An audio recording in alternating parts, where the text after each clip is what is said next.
Dahil magpapasko nga at naisipan ko na naman mamigay sa mga estudyante ko. Oo nga pala at wala pa akong budget pero hindi ko alam kung paano ko nga ito napagtagumpayan. Hindi naman requirement ang mamigay kapag ka may advisory class ka, pero dahil alam ko ang mga pangangailangan ng mga estudyante ko, lalo na pag nasa public school ka, kailangan ko tong gawin para sa kanila. Kaya naman hindi na ako nag-atubili na kumatok sa mabubuting puso ng mga kakilala kong kaibigan. At yes, nagbigay naman po sila ng tulong. Maraming salamat po sa inyo. Alam ko na bibiyayaan kayo ng ating Diyos ng mas marami pang blessing dahil napakabuti po ninyo at napakaraming pamilya po ang mapapasaya nyo ngayong Kapaskuhan. Kaya naman po maraming salamat po. Ito na nga po yung aking napag-groceryhan. Sana pagdamutan na ninyo at sana po makatulong po sa inyo ngayong Kapaskuhan. Nagkaroon lang ako ng struggle kasi nga nung binili ko ito, grabe dito sa Dali, baka naman. Wala pala silang pabasket dito dahil service sila sa lahat ng mga customers nila. Ikaw magbabalot kung gaano kadami yung napag-groceryhan mo. Tapos, struggle pa pala para sa akin bilang isang normal na guro at wala akong sasakyan. Yung pagpapadala nito sa school, kaya naman nagrenta pa ako ng badge. Mabuti na nga lang din at hindi ako nahihirapan maghanap ng badge. At maraming salamat sa tumulong sa akin para makahanap ng badge. Ganun din po ang pag-transfer ng mga ito papunta dun sa badge. At naandito na po tayo, namigay na po ako ng grocery pack. Sana lahat po 100%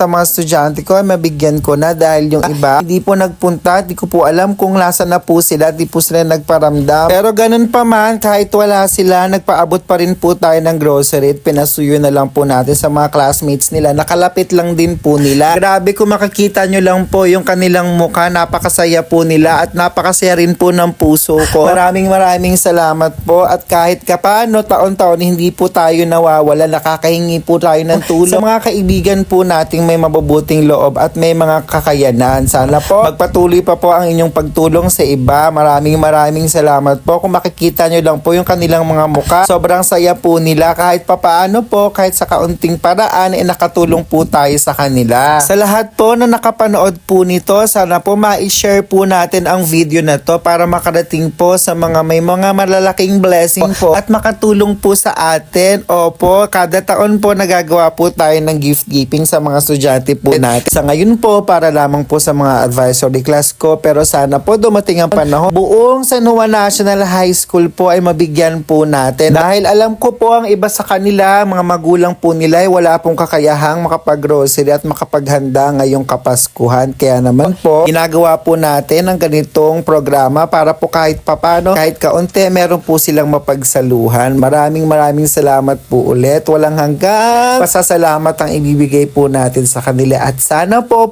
madagdagan pa po ang mga sponsors po natin sa mga tumulong po. Maraming salamat po sa mga hiningan ko po ng tulong na hindi naman po nagsin.